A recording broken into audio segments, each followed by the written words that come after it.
l'opportunité de massacrer la langue de Voltaire, comme en anglais. Peut-être je vais parler d'un changement d'échelle. Les présentations avant moi parlent des projets plutôt à l'échelle de quartier, proprement dit. Moi, je parlais du problème de diagnostic territorial au niveau de planification, de faire des plans, des élaborations du plan. Donc, c'est quelques observations d'outre-Manche, de la perfide Albion. Ah, voilà. Donc, je dis, 15 minutes pour discuter le système de planification anglaise. Je vous donner quelques repères, peut-être quelques histoires de participation, de connaître un territoire. Je vous donne quelques repères sur le type de territoire. Quels sont les territoires pour lesquels on fait les plans au Royaume-Uni? Quelles sont les différentes formes de connaissances territoriales sur lesquelles les plans s'appuient? Quelles sont les formes de connaissances qui ont plus de valeur formellement? Je pose quelques questions. Comment pouvons-nous mesurer le bon diagnostic? Bon. Premièrement, le terme diagnostic territorial n'existe pas dans la communauté professionnelle anglaise. On fait beaucoup d'analyses sur le territoire, mais on n'utilise pas la forme formelle de diagnostic territorial. Mais quand même, on a le territoire. Lorsqu'on parle d'un territoire du plan, en anglais, il faut ajouter à ce moment, l'Angleterre, le Royaume-Uni n'est pas un État unitaire. C'est une monarchie constitutionnelle de 2 États unités et 2 principautés. Donc, Angleterre, Écosse, le Pays de Galles et l'Irlande du Nord. Donc, en effet, il y a 5 variantes de système de planification britannique. Parce que même dans l'Angleterre, il y a une différence entre Londres et l'Angleterre provinciale. Donc, en Angleterre provinciale, il n'est pas l'aménagement de territoire régional formel depuis 2010. Donc, pour l'Angleterre provinciale, ça fait une population de 46 millions de personnes. Et on fait de l'aménagement sans avoir une échelle régionale. Donc, le territoire formel, les frontières dures du système de planification, c'est soit en partie rurale, c'est les districts qui correspondent un peu comme le canton français. Donc, en moyenne, un district a une population de 100 000 personnes, résidents. Et en partie urbain, on a un système de communes métropolitaines, population moyenne de 250 000. Et ils sont les Local Planning Authorities. Et c'est à eux, c'est le droit, les responsabilités de préparer un plan, de Local Development Plan. Mais, quand même, il y a aussi un système de Combined Authorities qui sont un peu comme les établissements intercommunaux en France. Donc, pour les grandes villes d'Angleterre provinciale, on a les nouveaux Combined Authorities. Il y a aussi des partenariats intermunicipaux, parce que dans la loi de planification, c'est une obligation de coopérer. Donc, à l'heure de préparation d'un plan, d'élaborer un plan, il faut qu'une Local Planning Authority démontre qu'il a analysé les flux fonctionnels Donc, si on existe dans un marché local de logement qui est plus large qu'un district, il faut qu'on coopère avec des autres des districts à voisinage de faire un plan plus large. Mais aussi, il y a les plans de quartier qui sont intégrés dans le système de planification. Les communautés peuvent réclamer le droit de faire un plan de quartier, mais c'est un peu limité parce que c'est effectivement dans le parti rural, on a encore des paroisses, les conseils de paroisse, et ils peuvent réclamer le droit de faire un plan. En partie urbain, c'est plus compliqué. S'il existe des institutions de quartier, ils peuvent réclamer le droit de faire le plan. Mais en fin de compte, c'est la municipalité ou c'est les communes qui décident est-ce qu'il y a une capacité d'administratif suffisante pour que cette institution, cette organisation communautaire, de prendre le droit de le faire. Donc, voilà une petite carte. C'est le parti jaune, c'est le parti où existent les paroisses. Le parti vert foncé, c'est plutôt les partis urbains, où ça n'existe plus. Donc, quelques repères sur le système. Donc, le fond principal du plan, c'est le plan local au niveau municipal. Mais quand même, le plan de développement local, ce n'est pas un document simple. C'est un portefeuille des documents qui donnent les repères sur des issues assez étroits, parce que le système anglais, c'est plutôt un système de planification foncière. Donc, les projets dont on a déjà parlé aujourd'hui, en Angleterre, se traduisent comme le développement communautaire.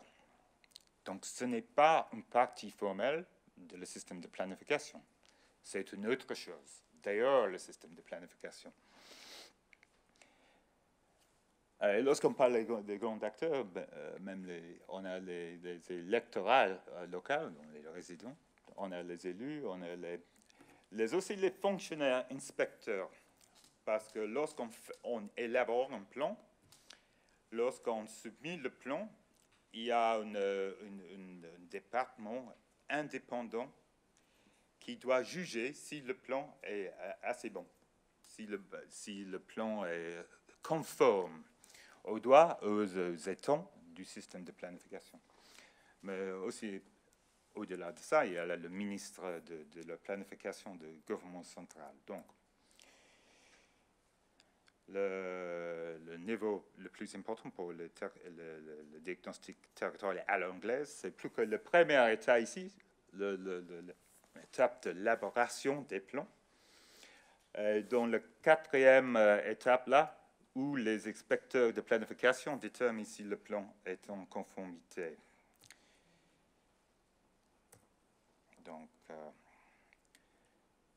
Donc le terme diagnostic territorial n'existe pas, mais quand même, il y a beaucoup d'analyses de territoire dans le processus de planification. Donc, si on traduit le terme diagnostic territorial comme toutes les activités qu'on fait en processus d'une élaboration du plan, les choses qu'il faut faire sont 5 à peu près.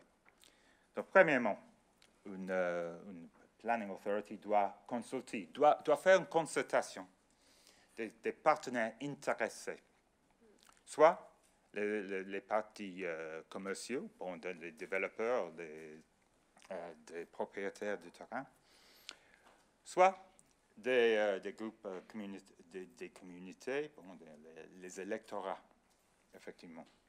Aussi, les partenaires institutionnels, comme tous les services d'intérêt économique général. Bon, il faut consulter avec les partenaires intéressés sur le territoire, mais aussi il faut consulter en relation avec l'obligation de territoire, de coopération, soit les partenaires qui ont un intérêt aux échelles plus larges. Il faut formuler, il faut établir les grands buts, les objectifs des grands axes. Quels sont le type de territoire que l'électorat ou les partis intéressés en veut? Il faut construire une base de preuves, on dit un evidence base. Et bon, après tout ça, il faut élaborer une évaluation environnementale stratégique, c'est-à-dire il faut évaluer chaque option qu'on établit dans les formulations des buts et des objectifs. Donc dans ces activités, quelles sont 5 minutes, voilà. Okay. Donc, quelles sont les connaissances qui sont en jeu? Premièrement, on avait les connaissances politiques et institutionnelles ils sont plutôt les élus, mais aussi les agents municipaux. Effectivement, les planeurs, les urbanistes anglais ne connaissaient pas bien l'économie. Le cursus urbaniste, maintenant, c'est plutôt la connaissance relationnelle. Il ne fait pas l'économique formelle maintenant. Donc, le job d'une planeur, c'est plutôt de faciliter la consultation, de mettre les acteurs en relation entre eux. Donc, les connaissances formelles et techniques sont faites plutôt par les experts conseils. Donc, il y a beaucoup de fric. Et c'est aussi assez formalisé. Donc, si on lit les évaluations des autorités, il y a beaucoup le même. Le contenu, c'est le même souvent. On change le nom du territoire, mais le content, la structure, c'est souvent le même. Mais aussi, il faut les connaissances procédurales, comment ça marche, comment introduire les choses locales dans le système de planification. Mais aussi, il faut bien démontrer qu'on connaît l'existant, donc les précédents. Donc, voilà, c'est l'inventaire. Si on fait un plan local, formel, c'est pas trop dur, ça, en français, mais il faut faire beaucoup d'analyses, évaluation du logement. Bon, et aussi, on fait d'analyses commerciales sur les énergies renouvelables. Mais peut-être ça, c'est moins intéressant. C'est plutôt peut-être... pour suivre les présentations avant moi, de voir quelles sont les analyses qu'il faut pour le plan de quartier. Et bon, c'est une liste beaucoup plus simplifiée. Donc, le plan de quartier doit être en conformité avec le plan local pour le territoire dont il existe. Mais effectivement, parce que le gouvernement est concerné plutôt avec le logement, il faut qu'un plan de quartier établir le nombre de logements que la communauté veut accepter dans le quartier. Il faut identifier les sites pour lesquels on peut faire les projets de logement.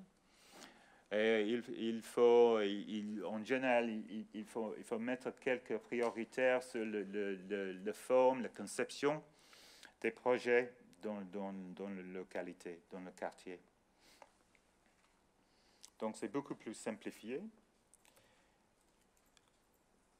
Mais il faut se souvenir qu'une paroisse, en moyenne, c'est une population de 1000. Donc, c'est un peu comme une vraie commune française.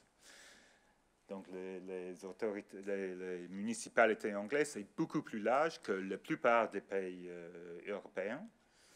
Mais, on a ajouté cette idée de faire les plans de quartier parce que on veut refaire le lien entre les résidents ou l'électorat et le système de gouvernement local. Parce qu'avec les grandes autorités, bon, les grandes communes, on avait une assez grande distance entre les électorats et les communes, et les choses que les communes fait. Bon, pour un plan local, ils ont la liste des organisations de... Oh, ok, bon. C'est une liste, mais peut-être c'est le réseau qui est important.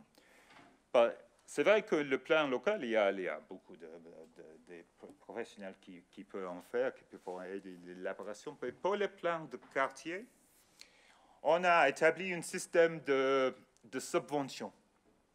Donc, chaque paroisse qui veut faire un plan de quartier peut réclamer une subvention de 17 000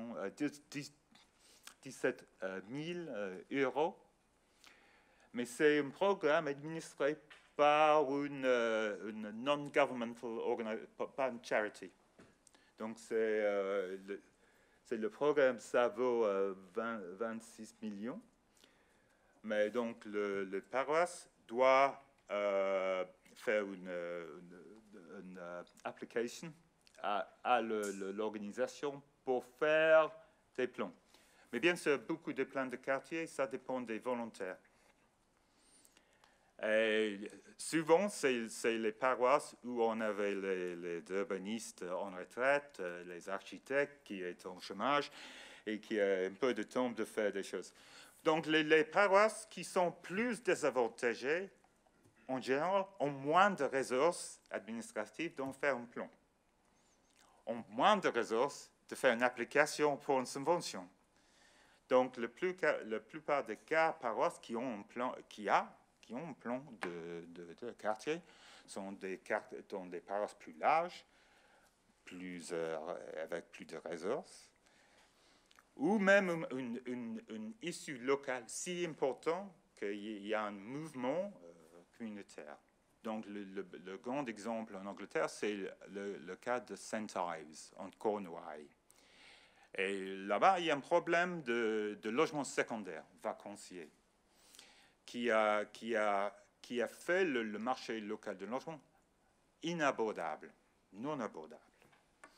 Donc, il a vu des politiques locales sur le logement de restreindre le logement aux ventes des gens qui habitaient en Cornouailles.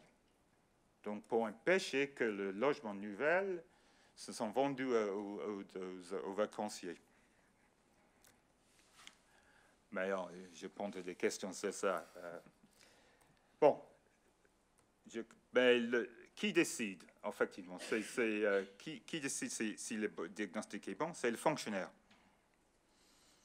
Et effectivement, si un plan n'a pas un bon nombre de logements, ça ne compte pas. Donc, on peut avoir toutes les connaissances multiples, mais en fin de compte, c'est le nombre de logements qui est le critère le plus important dans le système de planification anglaise. Et sur ça, je finis. OK, voilà. Je prends des questions si j'ai des autres slides. Désolé Yann, Okay. Justement de presser comme ça, mais l'idée c'est vraiment de voir un peu quelles sont les questions et justement. Bien sûr. Donc on va essayer. Bon, questions. Aucune idée. Oh. Il y a des questions. Sur 2 diapositives précédentes, il y a un point précis qui m'intéressait. Si on peut revenir au-dessus. Au-dessus.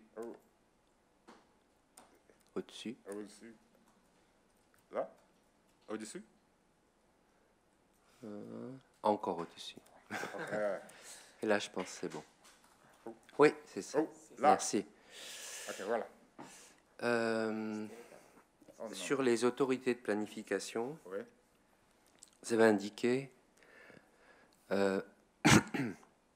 obligation de coopérer entre les communes. Oui.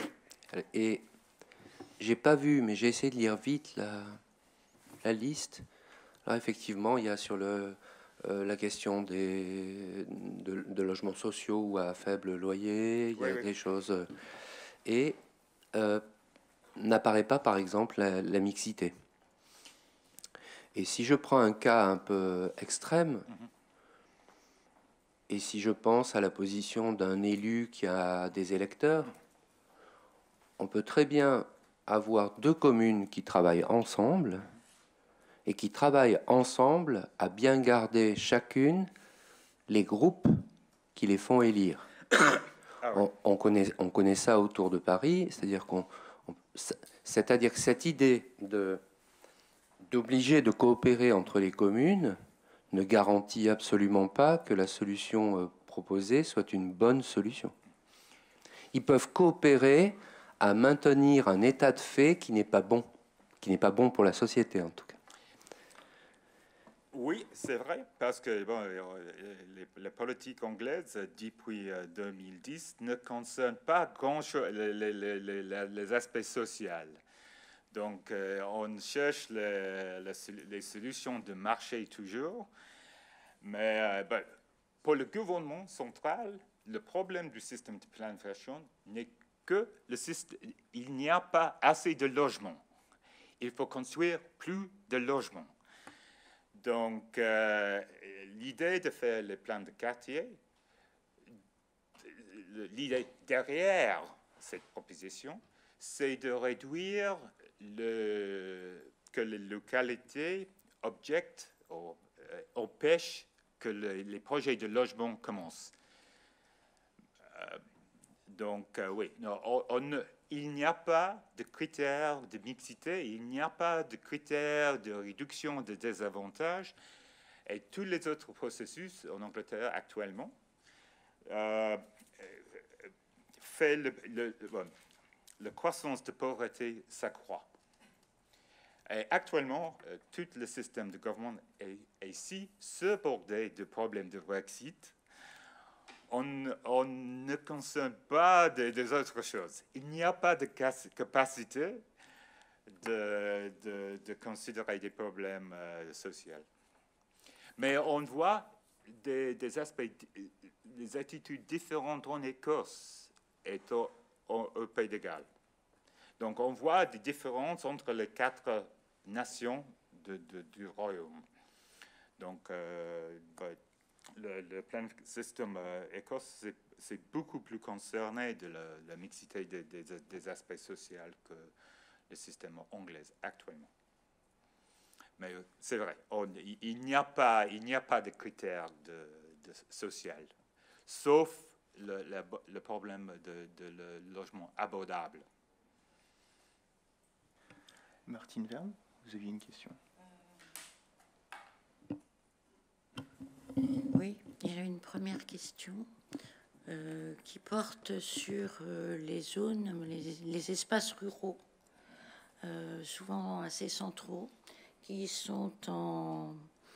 ont des difficultés et pour lesquels dans lesquels il existe un patrimoine, soit un patrimoine naturel, soit un patrimoine culturel, et dans lesquels il semble, mais j'ai peut-être pas bien compris, il y avait quand même des projets un peu plus, je dirais, écologiques en quelque sorte, hein, puisque par exemple, il y a des politiques qui visent avec Heritage, à reprendre des maisons en campagne, à continuer à s'occuper de la diversité, de la biodiversité dans ces coins. Et je voulais savoir si ça nécessitait une démarche particulière, différente de ce que vous avez expliqué, et comment ça s'articulait avec ce que vous avez expliqué. Dans le cas, donc les problèmes ruraux dépendent de le vieillissement de la population. Il y a des problèmes des logements vacanciers, parce que bon, ici, si on travaille à Londres, on a un salaire très grand, et il y a beaucoup de gens londoniens qui achètent les maisons vacancières en Cornouailles ou même dans les parcs nationaux n'importe où dans l'Angleterre. Donc les problèmes d'affordability, abordable, c'est plus sévère dans les zones rurales anglaises que dans le sud-ouest, le sud-est par exemple. Mais comment on fait face à des problèmes? Ça dépend du zone, parce qu'il y a quelques zones rurales qui ont une capacité de s'organiser. Donc, il y a des conseils paroisses depuis longtemps, donc ils sont habitués de s'organiser. Donc, si on fait un plan de quartier, on a une voie dans le système. Si on n'a pas un plan de quartier, en partie rurale, c'est le développeur qui a tous les atouts. Donc, on ne peut pas refuser un permis de construire si on n'a pas un plan. Donc ça, c'est la chose importante dans les zones rurales. Mais forcément, il n'est pas un aspect fort sur l'écologie. Bon, on a tenté de simplifier le système de planification en zone rurale pour permettre la diversification de l'emploi. Donc, si on a une ferme, c'est plus simple maintenant de convertir le grenier dans un logement vacancier ou même dans une petite unité pour une entreprise, quelquefois. Et le fermier pense beaucoup de diversification économique. Donc, est-ce qu'on peut construire un magasin fermier, un magasin de produits locaux? Est-ce qu'on peut faire une petite... Bon, il y a beaucoup d'aspects d'économie alimentaire. Donc, on a tenté, c'est un mot, de simplifier le processus de faire un permis de construire, surtout pour en partie rurale. Mais de l'autre partie, il y a beaucoup de paroisses rurales qui font le plan pour qu'ils puissent contrôler un peu ce qui se passe dans le territoire, dans le voisinage. Juste un petit complément. Okay. C'est que j'ai vu dans certains, je veux dire, des schémas en quelque sorte d'organisation de ces zones rurales, que lorsque il y avait beaucoup de problèmes, il y avait des aides qui étaient données. Et donc, est-ce que ça sous-entend qu'il y a une observation particulière qui est faite pour encourager, par exemple, justement l'agriculture, la bioéthique, enfin, je veux dire la biodiversité, parce que il y a des zones qui ont vraiment des problèmes financiers quand même. Oui, c'est le problème financier, c'est le problème de base du système. Mais actuellement, c'est tout en flux parce que avec le problème de Brexit, l'aménagement rural, c'est plutôt la zone, les compétences de le Department of Agriculture. Le Department de l'Agriculture ne connaît pas ce qu'il faut faire après mars 2000. Qui arrive. Mais donc actuellement, les petites villes rurales semblent que personne ne s'occupe de leurs problèmes. Donc, il fait les plans de quartier, les plans de paroisse, pour que il ait une voix dans le système. Donc, Jacques, tu avais une question?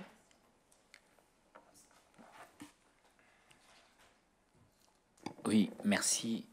Merci beaucoup pour cet exposé. Je trouve très important que les Français regardent avec plus d'attention le Royaume-Uni. En général, on connaît très très peu. C'est un des pays européens dont on connaît le moins la structure de décision politique au niveau infranational. Aussi parce que je pense qu'il y a une culture assez différente, qui est une culture de la différenciation, qui n'est pas familière, je dirais, évidemment pas à un État centraliste classique, mais même à un État fédéral. C'est-à-dire que les Britanniques, un peu aussi comme dans la première phase de la réforme régionale en Espagne, ont eu une approche différenciatrice consistant à dire que il n'y a pas, la bonne solution n'est pas forcément de donner la même chose à tout le monde, mais d'écouter les attentes, c'est-à-dire de trouver un point d'équilibre entre un principe d'égalité, mais qui peut passer par les normes, par exemple, comme on l'a très bien vu là, et un principe de différenciation, les deux n'étant pas forcément incompatibles. Donc je trouve, enfin cet exposé l'illustrait parfaitement. Et je crois que c'est la tendance actuellement. Si vous regardez en France, en réalité, il y a plein de situations différenciées qui ne sont pas présentées comme telles, mais si vous prenez les différents départements d'outre-mer, plus les territoires qui ne sont même pas d'outre-mer, si vous prenez la Corse, l'Île-de-France qui est un cas particulier, maintenant les différents types de métropoles, on vient de créer des métropoles qui est un nouveau niveau, mais en fait il est déjà différencié, puisque par exemple celle de Marseille n'a pas la même structure que celle de Lyon, qui n'ont pas ni l'une ni l'autre la même structure que les autres. Hein, donc en fait on se britanise sans le savoir, et ça c'est, je pense, quelque chose de positif, une extension positive de la culture administrative, je dirais, territoriale française. Alors ma question c'est à propos du plan.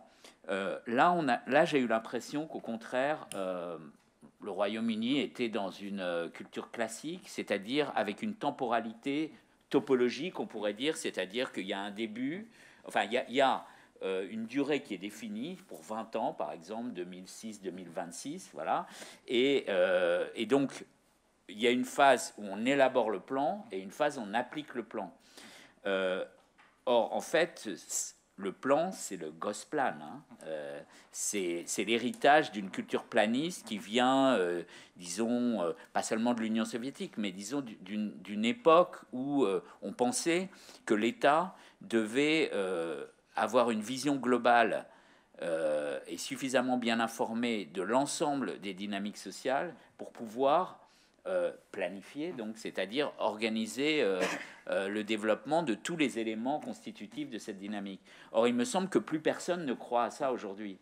Donc, comment au Royaume-Uni on prend en compte le fait que les temporalités de la société n'entre pas facilement dans cette logique, et notamment, hein, je pense que ça nous intéresse beaucoup ici, le fait que, d'une certaine façon, c'est à chaque instant qu'il faut imaginer une durée à venir, donc un futur glissant, et non pas un futur dont les durées seraient définies a priori. Alors, est-ce qu'il y a des choses qui vont dans ce sens dans la planification britannique? Évidemment, j'ai vu donner une mauvaise impression du système de planification anglaise. Le système de plan est très discrétionnaire. Donc, effectivement, 70% des districts ont un plan. Le système marche encore. Et peut-être 25% des plans sont à point. Donc, la plupart des plans sont périmés. Mais quand même, parce qu'il y a beaucoup de discrétion au moment d'application du permis de construire. Donc, à ce moment, la décision doit prendre en considération le plan, mais ce n'est pas le seul preuve, ce n'est pas la seule considération. D'accord. Donc, si on peut mettre en évidence que le contexte a changé, on peut proposer des choses différentes qui existent dans le plan. Donc, en base, le plan facilitait l'identification générale des sites de foncier. Après ça, tout est en jeu. Donc, si on a un plan qui n'est pas périmé, ça a plus de poids dans le système de décision, mais ce n'est pas le seul élément qu'on prend bon. Et quand le plan est périmé, donc on n'est pas obligé d'en refaire un tout de suite? Non, ça a encore un certain poids, mais moins de poids. Donc, les grands développeurs de logements se plaignent que le système de planification est trop périmé pour faire pour eux, c'est la faute le système de plan. Effectivement, c'est plutôt le problème le jeu de développement. Parce que les grands constructeurs de logements anglais font plus de profit sur le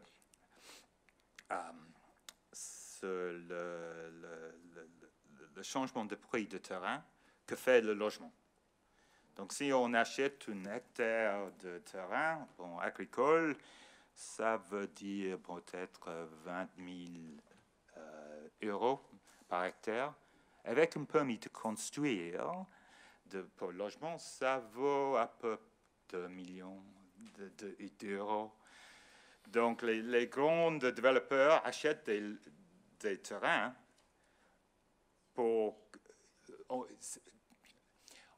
avec l'espoir qu'on va gagner le permis de construire de lotissement à l'avenir.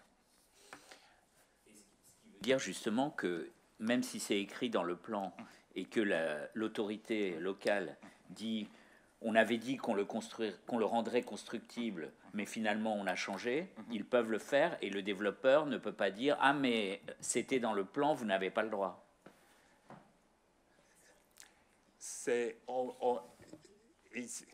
Ça dépend. Parce que le système de discrétion dit qu'on peut faire l'argument. Mais parce que donc on a un premier moment de décision dans la municipalité. Et si les gens n'aiment pas cette décision, c'est les fonctionnaires, les inspecteurs fonctionnaires. Et après ça, le système juridique qui doit décider. Mais aussi bien parce que le droit de développer du terrain, c'est peut-être une des seules choses qui reste nationalisée en Angleterre. Et peut-être le ministère peut prendre la décision et sans écouter aux municipalités. C'est assez rare. Ça peut arriver pour les grands projets. Les projets dits de stratégiques. Pas forcément pour les projets locaux, parce que peut-être une autre dimension qu'on ne parlait pas, que l'équilibre entre le marché et l'État. Parce que peut-être le projet qu'on parlait avant que moi, dans l'esprit anglais, on parlait plutôt d'entreprise sociale. Donc, on a tout un système de subventions pour que les communautés peuvent créer des entreprises communautaires. Et aussi maintenant, les municipalités veulent donner les bibliothèques parce qu'il n'y a pas assez d'argent pour en faire. Et on veut donner les assets, les infrastructures sociales aux entreprises sociales. Donc on a maintenant aussi notre écologie des entreprises sociales qui ont des entrepreneurs sociaux qui veulent prendre des décisions de l'infrastructure sociale anglaise. On va prendre une dernière question de Johan.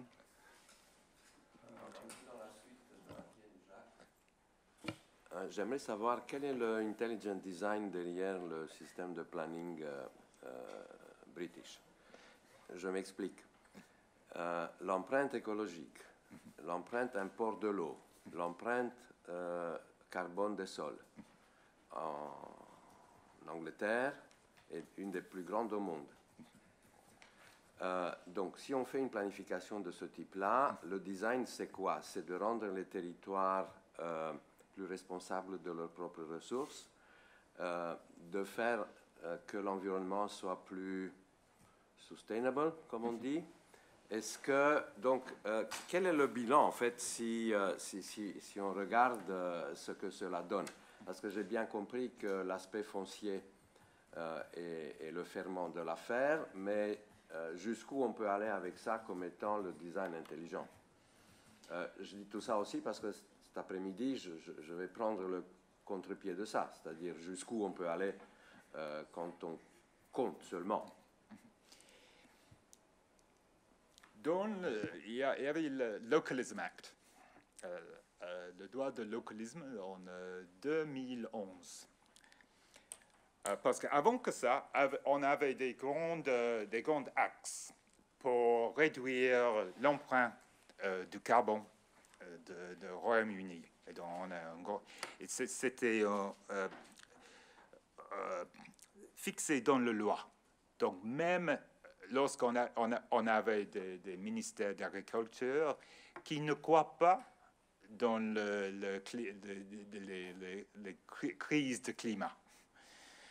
Donc, le Parti conservateur ne veut pas démanteler beaucoup des systèmes de subvention des énergies renouvelables.